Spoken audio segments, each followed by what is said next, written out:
this audit committee meeting of November 10, 2011 to order. Item 2, this meeting has been properly noticed and posted in compliance with the open meeting law. Item 3, citizens' participation. Public comment during this portion of the agenda must be limited to matters on the agenda for action. If you wish to be heard, come forward and give your name for the record. The amount of discussion as well as the amount of time any single speaker is permitted may be limited. Hearing and seeing none, we'll move on to item 4. Item 4 is approval of the final minutes for the May 12, 2011 Audit Committee meeting.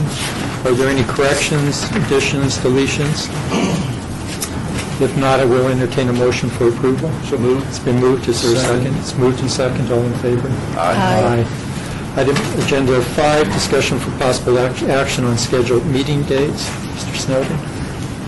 Thank you, Mr. Chairman. The purpose is to establish the quarterly audit committee meetings for the calendar year 2012. This is required to be established during the fourth quarterly meeting of the preceding year. As you can see, the dates are all on Thursdays, March the 15th, May the 24th, August the 23rd, and November the 29th.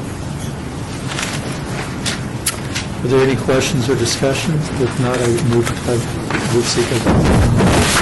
approval. Is there a motion? It's been moved. Is there a second? It's been moved and approved. All in favor? Aye. Item agenda 6, general report from the city auditor. Mr. Snowden. Thank you, Mr. Chairman. First thing I'd like to know, we have a notable birthday that's taking place today. The U.S. Marine Corps is 236 years old today.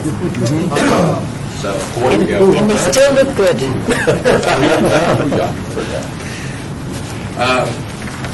Currently, the following audits or projects are in process. Municipal courts, alternative sentencing, Nancy Beebe is in the reporting stage. An ICR related to municipal sports unit, Nancy Beebe is the lead auditor on that one, and it's in the reporting stage. An ICR on outside employment and cell phone usage, Gary Phillips is the lead auditor on that one, and it's in the reporting phase. Petty cash counts, these are surprise petty cash counts, and one we're working on now is the one in the courts. Gary Phillips is the lead auditor, and that's in the reporting phase. The Hanson contract review, that's my responsibility, and it's in the planning stage. Building and safety nuisance abatement program, Brian Smith is the lead auditor on that. That's in the planning phase. And surprise software audits, these are compliance type audits. Philip Marmorowski is the lead auditor on those, and those are in the planning stage. This concludes my report, Mr. Chairman. Are there any questions or discussions? If not, is there a motion for approval? I'll move for that. It's been moved. Second. All in favor? Aye. Item agenda 7, discussion for possible action on the fiscal year 2011-2012 annual audit report. Mr. Snowden. Thank you. The City Auditor's Office audits from an annual audit plan. The plan identifies performance audits selected for the fiscal year. At our last meeting, I informed you that as a result of the Think Forward initiative, many city departments have been restructured and many divisions have been realigned, including service and functional realignments. This necessitated a reassessment of our auditable entities and an update to the annual audit plan. What you see here is the result of that reassessment and the update. By way of background, all entities within the organization will be audited on a basis of risk exposure based on risk analysis and a 5-year audit cycle. High-risk entities are audited 3 times during the audit cycle, medium risk 2 times, and low risk once. This plan allows for substitutions based on mayor and council or audit committee requests. The audit plan allows for computer assistance on audits, follow-ups, investigations, cash counts, and other miscellaneous activities. By approving this plan, the City Auditor's Office can initiate these audits without having to return to the audit committee to obtain authorization. This concludes my report. Any discussion? Chairman, Yes. the column second from the end on the right, priority, you have 1, 2, 3. Is that the number of times No, that's the priority is the highest risk items. Number 2 is the medium risk, and number 3 is the low risk. So 1 is high risk, 2 is medium, 3 is low. That's correct. Any further discussion? If not, I would entertain a motion. So moved. It's been moved. Is there a second? It's moved in second. All in favor? Aye. Item Agenda 8, report and discussion for possible action on update of audit of leisure services, sports field administration. Mr. Snowden. Thank you, Mr. Chairman. Nancy Beatty will give the briefing on this one, please. Good morning, Chairman and members of the committee. I request that you provide an update on the current status of the implementation of audit recommendations for the Leisure Services Council Administration. Today, 3 audit recommendations have been implemented and closed. 1 recommendation in approving the allocation to sport field is listed as not due. Parks, Recreation, and Neighborhood Services Management have indicated their conducting focus groups to assist in the development of new allocation process for the environment industry. They have represented that the new allocation process will be implemented in the fall 2012 allocation period. 16 audit recommendations are considered to be incomplete. 4 open recommendations are tied directly to the allocation process and therefore cannot be closed until the allocation process has been implemented and reviewed.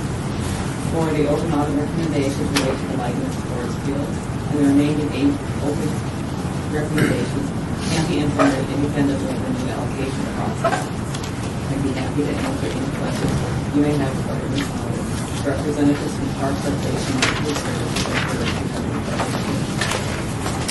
Is there any questions or discussions? Mr. Chairman, I do have one question. Does the, Nancy, does the allocation process which causes this delay cause you any concern based on how you had anticipated this audit? We have a lot of internal control issues, and that delays the implementation of and mitigating those control issues. Do any of those concern you? It correctly, and I haven't really looked at what the rules are currently, so I don't know how they're processing it. Mr. Chairman? Mr. Go ahead. Talk to us about the focus groups. How are they assembled? Who are going to participate in the focus groups?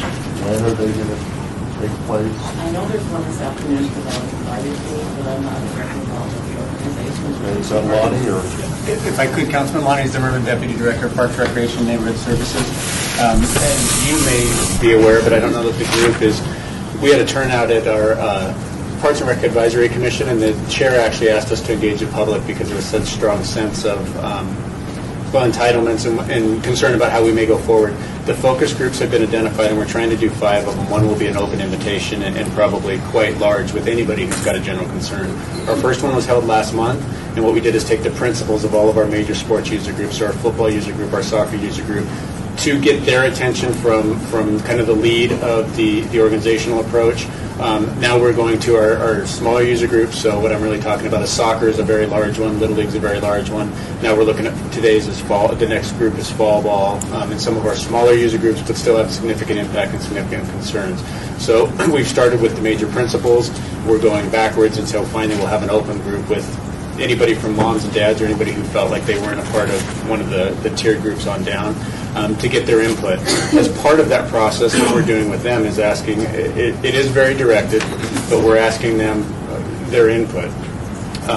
How strongly they feel about everything from, are we programming the fields wrong? Do we show too much sensitivity to the conditions of them? Would you rather have more access to a field and not have it at a 10 quality? Would you want to have less access to a field and have a high end? About the actual allocation period itself, would you rather do it annually than biannually? About any of those major topic areas that we can feel an influence. A concern, brought out of the first one is we ask point blank because we're sensitive to every time someone doesn't get what they perceive to be their way, they ask political, and we ask the major principals, is there any way we can come up with a system that you guys would agree to not try to hold the councilmen, put the council folks in the way of that, and they all, to a person, said no. So, these are our principal owners, and we're trying to develop that system. But I think no matter what system we come up with, we're never going to be able to alleviate local citizens calling out. But I probably got long-winded. That's where we are with the focus groups, and we have 4 more planned, and we want to conclude those in December to be able to give our council a draft recommendation of how we think the implementation should be constructed in the fall of next year. Do you feel comfortable that you're reaching out to enough people, whether they're an entity or an individual person, so that we will avoid the question in January, I never got notified and I wanted to be able to provide my input? Comfortable, yes, Councilman. 30,000 users out there. I'm sure somebody will say that I didn't get the email, and that's why I wanted to end the actual with just an open invitation, as much as that there might be so many people there that it's not productive. I want to do make anything sure besides email to notify people that they can participate in these focus groups? We Do we have it on our website? Do we do it in our council newsletters? Do we do anything? we hadn't, because all of our correspondence is email with our user groups, but we will, and I think that's a good User one for groups, them. though. What about Jane Doe, who's got a 7-year-old boy that plays soccer and doesn't get a call from the coach or anything, and she wants to participate? Very valid, Councilman, and I'm glad that you brought that up, because we'll reach out to each of the respective council people too, so that they can indicate, and we'll draft a narrative of what exactly it is, so that they have some understanding, because the average citizen is probably that has a soccer playing. KCLD, can we do something? David, you're here. Can we do something on KCLD? I mean, this is really important. We've had problems with, I shouldn't say problems, we've had concerns with allocation for tournaments, for leagues, for individuals, and I see this as an opportunity to revise and make better our plan. Because we're going to the trouble for focus groups, we're going to the trouble to get a lot of input, and so I just want to make sure that as many people that want to provide input are given that opportunity. Okay. And then the second question is, according to staff, the allocation process will be implemented in the fall 2012 allocation period. I know you briefed me about it. Break that down. What does that mean? The actual new system that we come up with, and what we want to do, if I could take one step back, what we want to do is in late January, early February, present the council with our idea of what we will roll out in October. I think we've all experienced, at least at the council level and the staff level, that the adjustment period, particularly with so many entitlement issues out there, is what's sensitive to our organizations. So if we want to take the new system and actually enact it in October, what we want to do is be able to brief you and introduce the new system in early February to our people so that they have time to adjust. This will specifically just be the allocation period, though, as I know that there's always a lot of pushback on if we're raising or changing prices. Our pricing is established, and I think the audit committee is aware that we went from the league fee to an hourly fee. Somewhere down the road, we'll set the baselines on any new fees, but this will just be about the allocation period. So in short, we want to introduce it to you and have council input in early part of the year, be able to introduce it to our organizations with at least 6 months' notice going forward, and then enact that in October. And then that will give, as Nancy referred to, is once that's put into place, she can actually go through and assess whether we've done what we said what we're going to do and make a recommendation as to whether we're compliant with the audit or not. Thank you. And the last thing, Brad, in the backup, under this agenda item on page 3, under conclusions, findings, recommendations, if you read those bullet points, and there's 15 or 20 of them, there's a lot of work to do. Because in every one of those sentences, it's unable, does not provide, without, inconsistencies, inequities, unnecessarily, may not, does not, inconsistent. I mean, there's a lot of negative things, and I know that what we're working for is to switch those around into positive things. Would that be a fair statement? That's a very fair statement, and there is a lot to be done. Good. If I could, Mr. Chairman, the council, we've also prepared this, and as you, it's the same bulleted, just to provide for the board is where we stand, where we are within Parks, Recreation, and Neighborhood Services, and then when it would be due by the auditor. So we prepared this for you too. Thank you. Is that, Lanny, a lot of responses to these bullet points? I haven't seen the actual bullet. Yes, it correlates. It's the audit findings, so yes, sir, to answer your question. Okay, great. Thank you. That's all for me.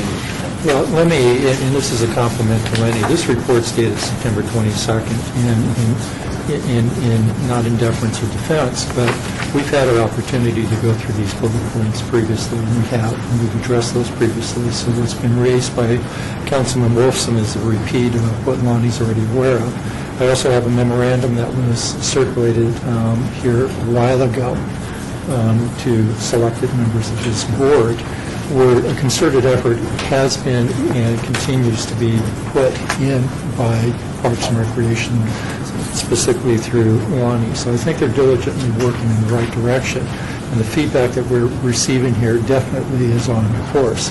And also as a confirmation from our May 12th minutes, it's also a confirmation that come the early part of calendar year 2012, both at the request of Councilman Wolfson and Councilwoman Tarkanian, that there would be a presentation to the City Council as part of the effort to help diffuse part of some of these phone calls coming into the council members. So we're on the right track. You're complimented for doing a job that's really headed in the right direction. And hopefully the mom and pops that are out there that want the field allocations, they're the ones who should also be responsible for seeking through the city what the time frame is to submit their application.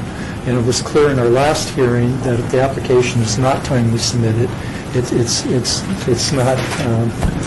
not processed, which is an appropriate, I thought, appropriate answer. So, but given the context of where we were to where we're at, I think there's been a lot of inroads. So, any further discussion on this agenda item? Mr. Chairman, I would just like to say how grateful I am to have this, because it does answer my question as to the fact that some of these things have been already addressed and moved. So thank you for that. If there's no further discussion. No, I was just going to say, I think some of them have been addressed. I just think there are a lot more that need to be addressed, which is what I think Councilman Wolfson was saying. And I also hope that you're looking into, we talk about mom and pop, and we sort of sometimes assume that they know how to connect with resources, and lots of times they don't. And I'm just hope that that's part of the consideration, because we can say we do a lot of things, but if we're not getting that information to them, then it isn't helpful for us to solve the problems. Thank you. Thank you. Any further discussion? Mr. Snowden? Add a couple of things. One thing is this is as you, Councilman Wilson pointed out, this is an issue that we've been looking at for a while, and there's some pretty significant things when we reviewed the report. But then you ask us to come back at each meeting and give you a status report, which I'd like to say that we plan to do that. We plan to bring this back as an item on the agenda and report at the next meeting to let you know where we stand on this. The other thing I'd like to point out is that many times these things can be addressed in the department, but until we have some history, it's been implemented, we have history, and we can go back in and we can verify it, well, then we're not prepared to sign off on it. So, and we're in that process now. We're not to the point where the department has actually asked us to come in and do our review. Based on the report that Ms. Beatty gave us, well, then there are some that we can possibly get through fairly quickly. There's 8 of them that aren't tied to this allocation and are not tied to the lights. So as those are done, we hope that you'll notify us and you'll give us an opportunity to go out and possibly close those. And that's all I wanted to add, just the caveat. Is there a motion? So moved. Second. It's moved and second. All in favor? Aye. Item 9, discussion for possible action on audit of public works, traffic engineering, field operations, inventory management, and damage loss reporting. Mr. Snowden. Thank you, Mr. Chairman. Brian Smith was the lead auditor on this audit, and he will give the report. Parks and Recreation always leaves the room just so that on my report. Good morning. As has been mentioned, our office completed an audit of the traffic engineering field operations, known as TIFO, a work section within Public Works. And under the direction of the Public Works Director, Jorge Cervantes, and TIFO is managed by the city traffic engineer, O.C. White, and the Assistant Traffic Manager, Neil Wilder. TIFO is comprised of 4 work units, including roadway and area lighting, traffic signal repair and operations, traffic signal construction and maintenance, and traffic signing and marking. And these work units are involved with the installation, repairs, and maintenance of lighting in city streets, parks, trails, parking lots, landscape, and sports fields. The repair and operations of city traffic signals and flashers, as well as what are known as being other intelligent transportation systems. Also the testing, construction, and maintenance of traffic signals, flashers, and intelligent transportation systems, and also the replacement, maintenance, and installation of traffic signs, pavement markings. And also many signs used by the city are fabricated in the East Service Yard sign shop. These photos just give you a little glimpse into their operations, some of the service yards, some of the equipment that they have. You'll see in the center there the interior of the sign shop where the signs are fabricated. So just a little glimpse into their world. The audit objectives were to evaluate the adequacy of the management controls over inventory and the inventory purchasing process, and to evaluate the adequacy of the management controls over the safeguarding of inventory, equipment, and supplies, and to evaluate the adequacy of TIFO's methodology for reporting damage and losses of city property to the city's Department of Human Resources. I'd like to now give you a brief overview of some of our findings. TIFO does not currently use a perpetual inventory tracking system for its maintenance and repairs inventory, and the lack of a current and reliable inventory information impairs management's ability to effectively manage the inventory. TIFO needs to implement, at a minimum, a limited perpetual inventory tracking system for selected inventory, such as frequently used inventory, higher valued inventory, and inventory with significant lead times. TIFO's purchasing decisions are typically made by senior staff members at each TIFO location. The locations operate relatively independent of each other with limited coordination on inventory purchases, and there are opportunities for improved coordination of inventory purchasing decisions between these locations. TIFO completes a physical inventory count of its maintenance and repairs inventory at the end of every fiscal year, exclusively for financial reporting purposes, and deficiencies were identified in how these physical inventories are conducted and documented and how the results are used. TIFO needs to improve its annual physical inventory count procedures and begin using the results for evaluation of the maintenance and repairs inventory. During our observations of TIFO's maintenance and repairs inventory, we had various concerns with how some of the inventory was being stored and safeguarded. TIFO management needs to complete an evaluation of their inventory organization and storage practices at the service yards and address the identified concerns. TIFO stores salvageable inventory parts brought in from the field to be reused in its operations, and earlier generation inventory that is no longer available from suppliers. Now, while this is a great practice, saves the city money, no records are maintained of this inventory, and there's no formal evaluation of when to dispose of these items. TIFO management needs to begin documenting this inventory and identify any of this inventory that can be disposed of. Inventory security deficiencies were identified, including the use of unauthorized padlocks and lack of records on who has access to secured areas. In addition, concerns were raised over the tracking and safeguarding of valuable tools and equipment. TIFO management needs to address the identified deficiencies in the report in the physical security over their inventory and valuable tools and equipment. These photos just give you a glimpse into some of the observations during the audits. Some of them are just examples of unorganized inventory, some damaged inventory, old inventory, stale inventory, and some questionable storage practices. When city lighting, traffic signals, or signage are damaged by a third party, TIFO reports the costs they incurred to repair this damage to the city's Insurance Services Risk Management Division of Human Resources, so that they can seek reimbursement for these costs from third parties or insurance companies.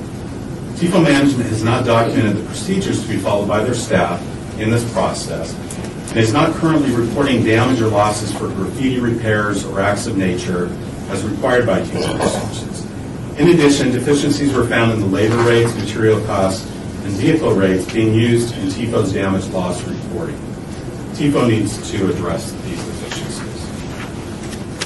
As noted in the report, we found that there were deficient vehicle rate uses per hour that were being used in reporting damage and losses to human resources and in subsequently subrogating the repair cost to third parties. Just two examples discussed in the report include dump trucks and pickup trucks. As you see back on that chart, and back to the previous slide, dump trucks, we're charging third parties $8 an hour. That would include cost of maintenance, cost of fuel. Also, pickup truck, $4 an hour. Management quickly realized that these aren't reasonable rates. And there is a benchmark that can be used to identify maybe more realistic rates if we don't know the actual costs of the usage of these vehicles. There's something known as FEMA Schedule of Equipment Rates that's used to reimburse contractors during times of disaster or as a part of disaster recovery. And you can see with the FEMA Schedule of Equipment, they show a rate for a dump truck in a range between $35 to $105, and for a pickup truck between $14 and $30. That's just a benchmark, but certainly deficient rates that can be corrected. Management was very helpful in this audit. Appreciated their help. Very supportive of the recommendations. I know they've already taken a lot of action in addressing these recommendations. I haven't had the chance yet to come in and verify what they've done, but they're moving forward on addressing these recommendations. And Jorge and Neil are here, and I'd be glad to answer any questions you might have about them. Are there any discussion on this agenda item? I would like to make one observation, and this is a reoccurring event for the city. It would seem that to control inventory, the tracking system, that this is something that should be identified well before any audit takes place. And I would think we've had enough of these come before this committee through the internal audit that there should be more responsibility placed on these directors to have inquiry as to if they have deficiencies, what can they do to help improve those deficiencies.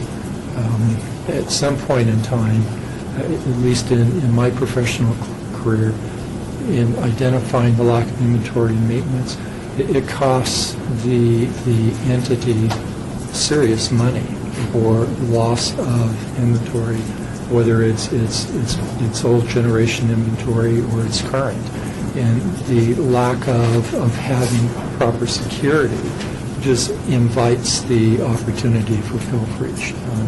I compliment management for stepping up and taking responsibility and putting controls into place. But it would seem to me that there must be a system within the city to say, hey, folks, take a look at what you have and is it secured? And if it's not, then have recommendations from other departments, if you would, to help implement. Are there any further discussions on this item? No, except knowing the caliber of work done in this department, I bet you they get right to it. Take care of it. With notice from their responses, it looks like they have. I would move for approval. It's been moved. Is there a second? I'll second. Moved and second. All in favor? Aye. Item Agenda 10, discussion for possible action on audit of Public Works Consultant Selection Committee. Mr. Snowden.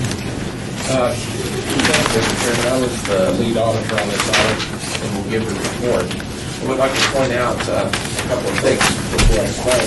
One is that it must be Public Works Day.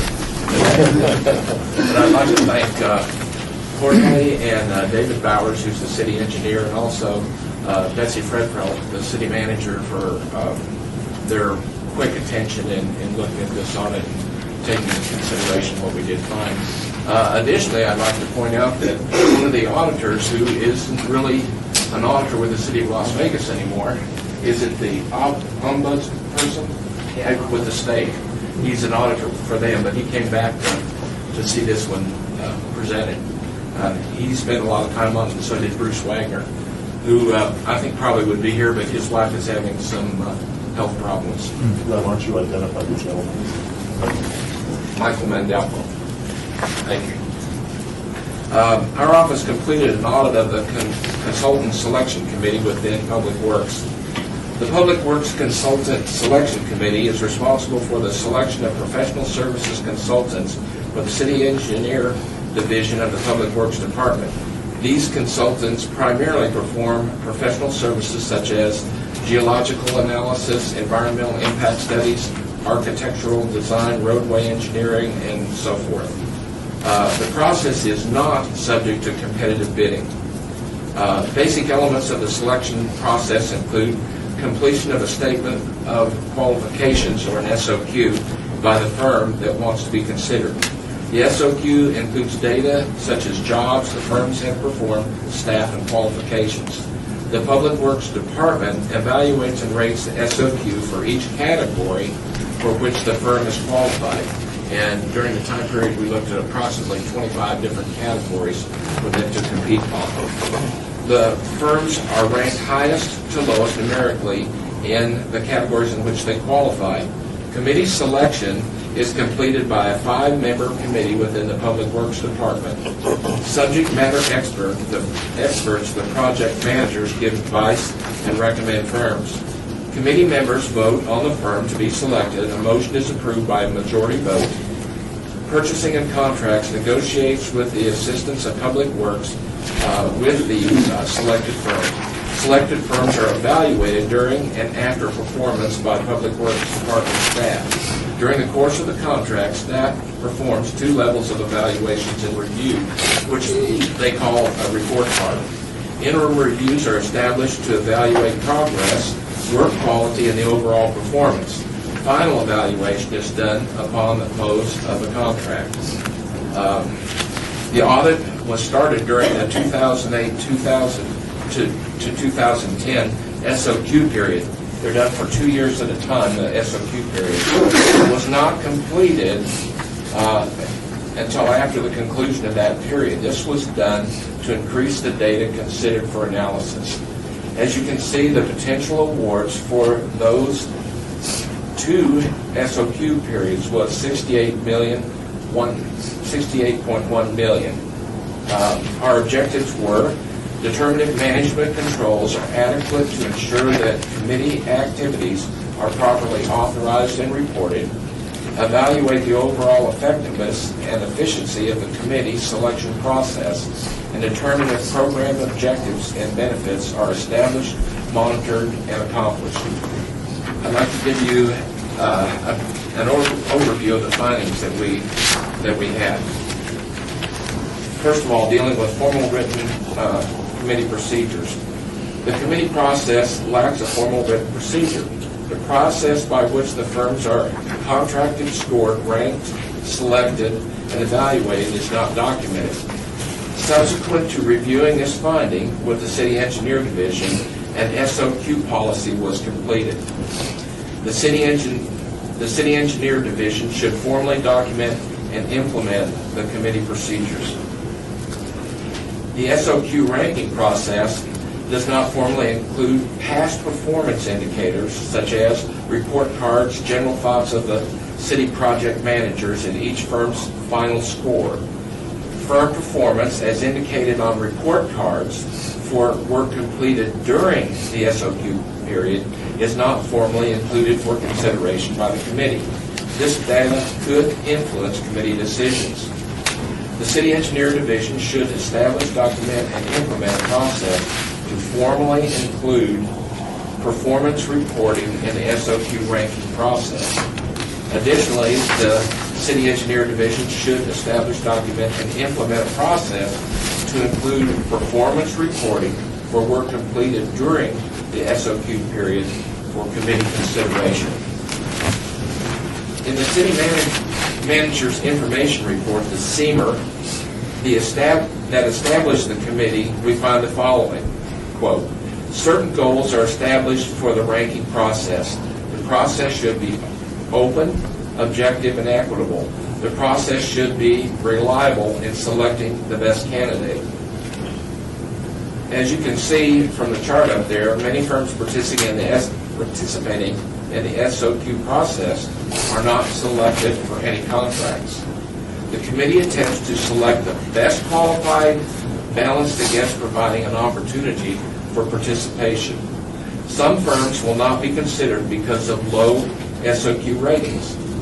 Firms could have an erroneous perception that receiving an SOQ rating would indicate that they would be selected.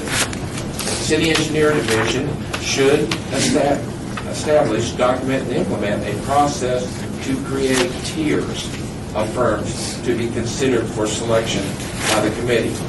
These tiers should be created to identify the most qualified firms. Tiers that include firms that will not be considered for selection should be notified to prevent any misunderstandings. The committee consists of 5 voting members, all of whom are senior managers within Public Works. This can lead to a perception of the public and the competing firms that the process may not be open, objective, and equitable. The committee should be changed to include voting members representing the city manager's office, purchasing and contracts, finance, Public Works Department, and an additional department on a rotating basis. Non-voting members should be members of the engineering staff, and they should act as subject matter experts. These subject matter experts should present the expert information to aid the voting members in making the selection. Related to report cards, the evaluation process is referred to as I said before, as a report card. The report card process is not standardized. City engineers and architects create the report cards in 2 different formats. One is rated by a single evaluator, the other by multiple evaluators. The score in one instance is on a numerical basis, while on the other is a letter grade. Management should establish, document, and implement a process to standardize report cards. During the 2 SOQ periods, as was stated in the report, 5 blanket purchase orders were utilized. Actually, that was 21 blanket purchase orders were utilized. And the purchase orders ranged from $100,000 to $2.9 million. Blanket contracts commit a significant number of projects to a single firm. The committee uses blanket contracts, uses this process of similar work to a firm, thereby saving meeting time. These single contracts represent multiple projects that could be assigned to multiple firms. Breaking these blanket contracts into smaller contracts could provide an opportunity to evaluate firms otherwise not being selected. The City Engineer Division management should study breaking the blanket purchase orders into smaller increments to allow more firms the opportunity to participate in city contracts. This study should be documented and include a rationale supporting the results of the study. In the audit of professional services dated June 14, 2002, 2 findings related to the current operation, and they had been discontinued. The selection committee utilizes different evaluation forms for architectural services and city engineer services, and we've addressed that in one of our findings. The selection committee is not currently forwarding, which was called for in that audit, minutes of the committee to purchasing and to the city manager's office, nor are they currently forwarding an annual reconciliation of firms selected for projects to SOQ rankings. That also being sent to the purchasing and to the city manager's office. As a result, all prior recommendations and deficiencies will be addressed by implementation of preceding audit recommendations. Management has been very receptive to our recommendations and has identified their action plans to address the recommendations, and their estimated dates of completion are in the back of the report. I'd now be glad to respond to any questions you have regarding this audit, and representatives from Public Works, Jorge Cervantes, the Public Works Director, is here, and you may have some, in case you have some questions for him. Are there any questions or discussions on this? Mr. Chairman, I have several of them. No competitive bidding. So if there's no competitive, does these things end up in the consent agenda for the city council to bid on? So we don't, that's number one. I just don't know if these bids go into the city council on a consent item without any discussion. Local businesses, can I get a percentage of how many of these contracts go to local businesses or how many go out of state businesses? Is that possible? You know, I'd like to see a trend in that if that's possible. But, and the other one is breaking this down into numerous bids instead of just one blanket. Could that give a lot more opportunity to the local community to bid on these local smaller bids? If that's okay. If I could answer those. Is that fine? Mr. Chairman, Jorge Cervantes, Department of Public Works. To address the questions, they are put on the consent agenda. They are awarded by council. A lot of them are, because they're typical awards, they do go consent. Some that are more controversial or complex may be on discussion. There's been in the past where a council member may call something forward to get more information out to the public about what the project scope's about. As far as local firms, part of the requirement is they have to have a local office to participate. We don't allow anybody to participate in the process unless they have a local office. Now, having said that, a lot of them are national firms and even international firms that have offices throughout the world. A lot of these are large engineering firms that not only have an office here, but throughout the country. Is there a way to evaluate if they just have a post office box or they're really hiring employees? One of the biggest complaints I heard down at the school district was a lot of these engineers and stuff, once the job's done, they pack up their offices and leave the state of Nevada. We need to start employing the people in the city and not out-of-state employees. So I'd just like to know if that's do you have anything, do they have an office here, do they have employees here, do you check them out instead of just a post office, and are the people committed? We do. As part of the SOQ ranking process, we look at they have the capacity locally to service that. One thing that we don't want is to call a project manager from that firm saying, hey, we talked to you about this project, and say, well, I got to fly in tomorrow to come talk to you. So we make sure they've got sufficient capacity locally to address that. And then your final question was on breaking it down to smaller projects. In the past, as was mentioned, they range anywhere from $200,000 to $2.9 million blanket. As part of our plan moving forward, we're going to limit that to $500,000 maximum for blanket agreements. And what blanket agreements are used for is, for example, we may put a blanket agreement out there for inspection support. And so we have contracts out there where we need assistance in inspection. We'll give a task order to that contractor. We need you to send an inspector out to do some night inspection on this project for the next 4 days because we don't have the internal resources. And so that's how those blankets are used for. Or geotechnical firms, we need you to go out there and do some subsurface utility exploration for us. Here's a task to go do that work. So we're going to maximize those to $500,000 maximum so we can spread it out to more folks. Chairman, I have one question. In response to the minutes being forwarded, et cetera, your action plan indicates that you'll do that. This obviously was a while back. Have you had a meeting subsequently, and have those been going? Are you in process on that?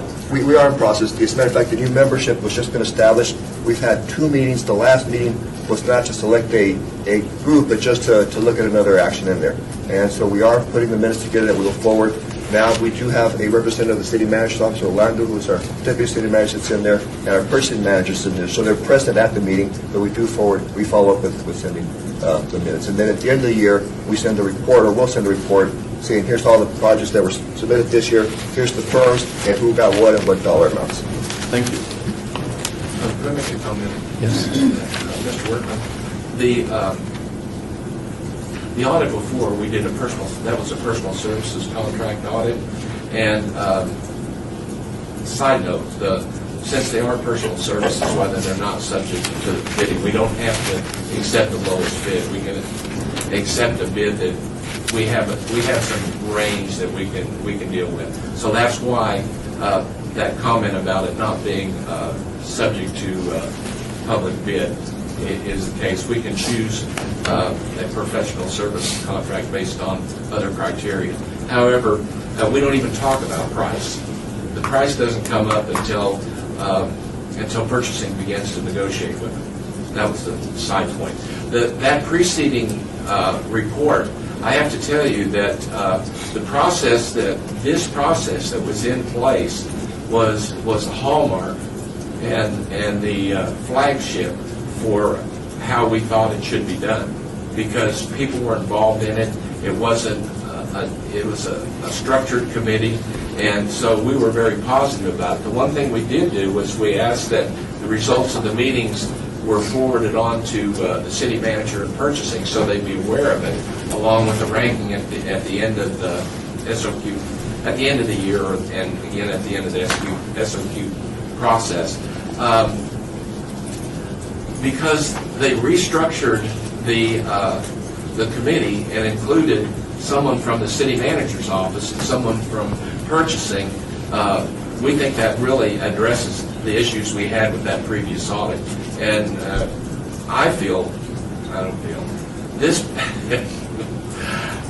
this particular process is very good. And I think that based on the recommendation we've made and the recommendations that have already been implemented, I think it's even stronger than it was. So, yes. Brad, just on the report cards, does it have anything in there that says, this is a Las Vegas business and they employ so many employees? I'm just curious, compared to an out-of-state company that has a post office box here and they're just going to bring people in for a temporary period and then they leave again. Is there anything like that? I just, I'm putting my Chamber of Commerce hat on. I think the city, if we're going to grow this city, we need to protect the businesses in the city. Yes. The report card itself looks more at the performance of the company. It's rated not just by the project manager, but also by the purchasing agent that was part of the awarded contract, by the construction manager that oversaw the construction, by any other folks that were involved in the project, and it's got a certain ranking. It doesn't include anything whether the firm is local or not. We address that more in the award process, that we make sure there are local offices to participate in our program. And that information, if this is a local firm, that information is given to the city council so they are aware of it if the contract's going out of state or staying here, so they know that. Okay. And I would just like to add that many times during our council meetings, a council member will ask just to confirm, is this local? Is this local? And we are assured at the time it is. I have a general question about blanket contracts, and I don't see it in the report. Does that create conflict with the primary contractor? And does it cause inefficiencies that may arise to the city if we begin to dilute and have blanket contracts spread around, so to speak? Is it going to cost the city more?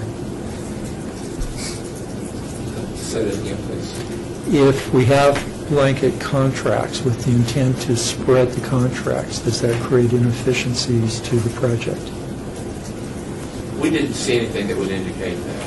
Okay. So by spreading contracts, from at least your analysis during the audit cycle or this audit, it's your understanding it should not create inefficiencies for the city?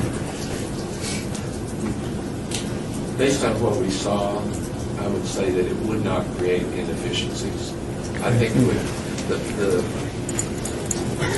the best thing, or the primary reason for doing it, I think, is to give additional opportunity to test and try out different contractors that might not otherwise get an opportunity to do it. So I think that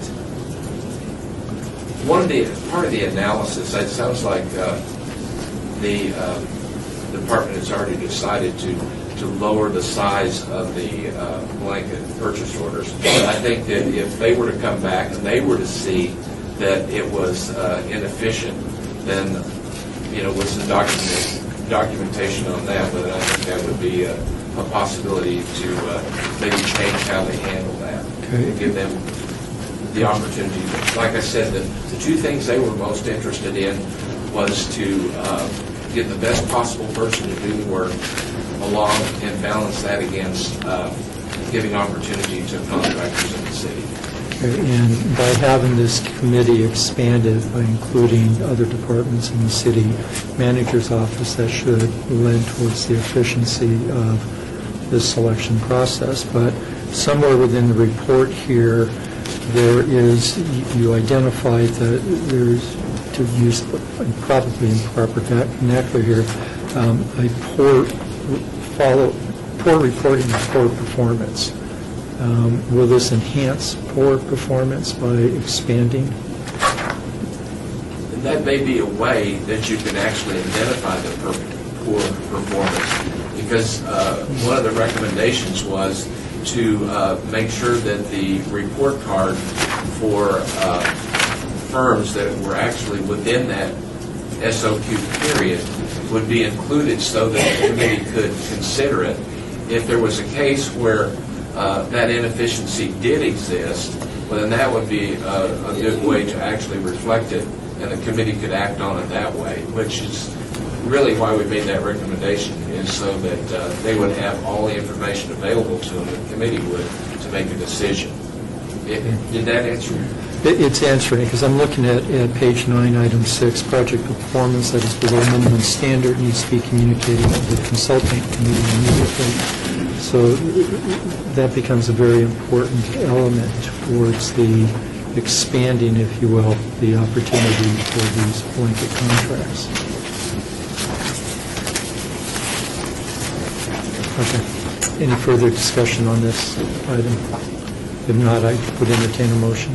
So moved. Been moved. Second. Moved and second. All in favor? Aye.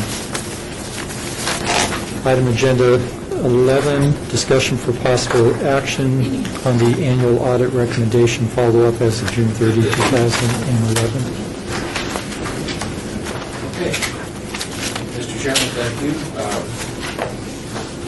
The City Auditor's Office has provided 1,281 audit recommendations requiring corrective action in the city department since January the 1st, 1999. This report summarizes the status of these audit recommendations as of June the 30th, 2011. The objectives of our follow-up program is to ensure that audit recommendations are being appropriately addressed by city management and to track the status of the recommendations. Much of the benefit from audit work is not in the findings reported or the recommendations made, but in their effective resolution. City management is responsible for addressing audit recommendations. This follow-up is a process to help management fulfill this responsibility. We have 4 categories of audit recommendations, and as you can see, when they're complete, the recommendation has been implemented or some other action taken that corrects the deficiency. Incomplete means that the recommendation obviously has not been implemented. Extended, which is a category that indicates that due to circumstances beyond the department's control, they can't complete it at this time. And then not due means that in this particular case, they were due after June the 30th, 2011. For each audit recommendation, city management provides an estimated completion date. An audit recommendation is classified as not due until the date has passed. And then the audit recommendation becomes incomplete or extended. An audit recommendation remains in one of those 2 classifications until city management completes the recommendation and notifies our office. Subsequently, audit staff obtain and evaluate evidence supporting management's representation that it has been completed. If the evidence demonstrates that the recommendation has been adequately addressed, the auditor identifies the recommendation as being complete. As you can see here, we have 1,190 complete recommendations, 36 incomplete, 12 extended, and 43 non-due from that group of reports as of June 30th, 2011. At that time, the follow-up included 36 incomplete recommendations. This table lists the number of incompletes. Recommendations by department.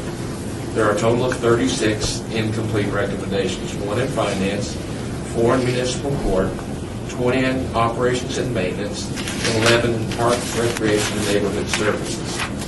And of these 36, as of today, we have 1 that we have moved from incomplete to extended, and 11 that have been completed subsequent to the issuance of this report. Finance and business services, this one relates to the audit of financial services grant fiscal administration.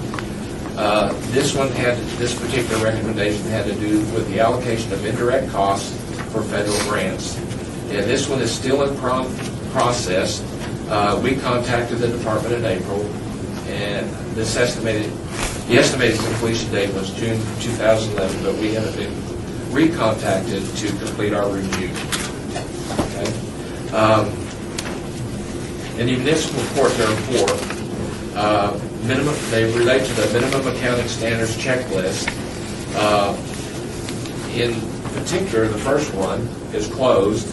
The second one has to do with limitations on amount of cash and cash drawers. That's in process. Implementation of procedures to comply with IRS reporting requirements.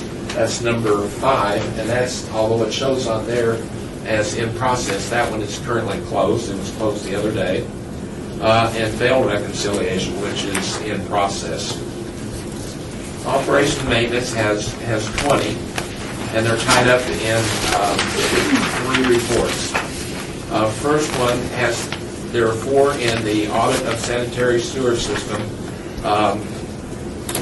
The spill reporting requirements, that one's in process, and it's waiting on some experience for us to go in and test. Number 3 are Clark County permits, and that's the one that's been moved to extended. Number 8 is performance measures. It's in process, and the standard operating procedures are still in process. Audit of field operations, fueling, access, and monitoring. There are 15 in this area, of which a number of them have been closed. The first one has to do with monthly detailed fueling transactions. That was in process. Enhancements to facilitate monitoring and identification of irregularities. That was in process. Number 1.3, 2.1, 2.2, 2.3, 2.4, 3.1, 3.2 are all closed, and 5.1 accounting code changes are in process. 6.1 is closed. In process are key fob log updates. That was in process. 6.3 is closed. 7.1 policies and procedures for usage and desk procedures for operations are both in process. A number of these have been closed. And the last one related to operations and maintenance has to do with the audit of East Yard Service Center employee theft. And this particular one had to do with installing appropriate security devices to prevent or minimize theft of fuel. In this particular case, it's in process. However, the department is going way beyond what's requested in this particular recommendation, and they're tying this to their effort in monitoring in the preceding audit, the fuel access and monitoring. So that one is, they're linking that with that. The last one is Parks and Recreation, Recreation, Neighborhood Services, 11 of those. And previously, these relate to the audit of leisure services, sports field administration. And these were previously reviewed in agenda item 8. That completes my report. Any discussion, comments on this? Mr. Chairman, I just have one question. I hope it's a fair question, Mr. Fleming. Since you're so much closer to this process and to all of these audits than we are as we oversee and assist, it's a general question, really, but it has specific tie-in. Is there anything based on these delayed or incomplete items that you or any of your auditors would sense would cause an undue risk for the citizens of Las Vegas by them not having moved forward? I sense none, but that's just a question since you're closer to it.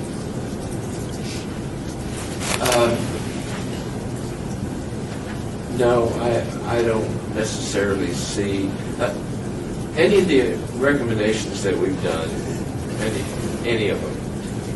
Usually, they'll either tie to something related to a control issue that would improve the controls or would establish controls.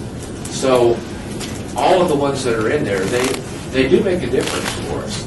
But as far as absolutely critical, like if you were to look at the one that had to do with the theft in particular, the last one that we talked about in the theft of fuel in the East Service Center, there actually have been some compensating things that have taken place that would prevent that from ever being duplicated. They'd already made some changes to some issues, and so those were really already covered. That's the one that would probably scare me the most, but that one, really to address the issue of it, they're going to tie that one to other issues, which I think other issues related to the precinct. Now, I sound like I'm talking in big fat circles, but what they would do to really fix that one has to do with what was addressed in the audit that Mr. Smith did related to access to fuel. So, no, there are not things in there that I think are at risk totally. However, I will say that some of the control issues related to the there could be theft in some of these areas, so it is possible. The one thing I will say about it is some of these fixes are not that simple to do. They take time and they take a lot of thought, and we actually start at the first of the year and begin to supply information about open recommendations to the city manager's office, and they move forward on that. And there's a lot of them that aren't done, but they're all in process and they're working on them. So Thank you for that long answer. that was totally long. It did help me. It did help me. Thank you so much. I had a question on the municipal court. What's the difficulty in being able to limit the amount of cash in the cash drawer? I think I can respond to that. Okay. We'll get a quick answer to this. If you recall, the municipal court report related to what's known as the minimum accounting standards checklist, Right. that's required to be submitted to the state every year by the court. There was one item on the checklist that simply asked the question, is the amount of cash in the cash drawers limited? And at the time that we were looking at the checklist, we saw that there was no approved policy relating to limitations on the cash drawers. There were no routine closeouts of cash drawers in the middle of the day if the amount of cash exceeded a certain amount in the drawer. But that's being taken care of. In fact, we've had discussions this week. It's on the verge of being closed out. I foresee it being taken care of within the next couple of weeks. Does that hold true for the bail reconciliation also? The bail reconciliation is a whole other issue, and that relates to a system conversion issue. With the old legacy mainframe system, there were some real challenges because of inherent weaknesses in the system to do an accurate bail reconciliation. And now with the new court system, a reconciliation is being done of the Bell account. The only thing that is left to do is there is an adjusting journal entry that needs to be made as a result of that system migration, and they're still doing more research to make sure that they're comfortable with what that adjusting entry is going to be, because they are going to be recognizing additional revenue as a result of this reconciliation. And Pam and Rhonda are here if you want to add anything to that. I'm Pam Jefferson, Administrative Services Division Manager. What we have found is that when we were ready to make that adjusted entry, there was a particular case that had some information that wasn't converted properly. So we went back to IT and asked for additional queries so we can research before we make that adjusted entry. Came back with 1,800 cases.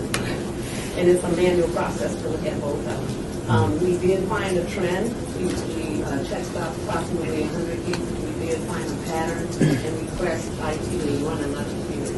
So we're real close to getting that adjusted entry. So currently, if I hear correctly, the reconciliation is happening. It's just what to do with that journal entry. I'm sorry. I didn't hear you. The open item is remaining is just the journal entry, but currently there is a so it's partially complete. It is. It's one of those recommendations where I thought that I would be remiss in my responsibilities to clear that recommendation without seeing that adjusting entry be finalized.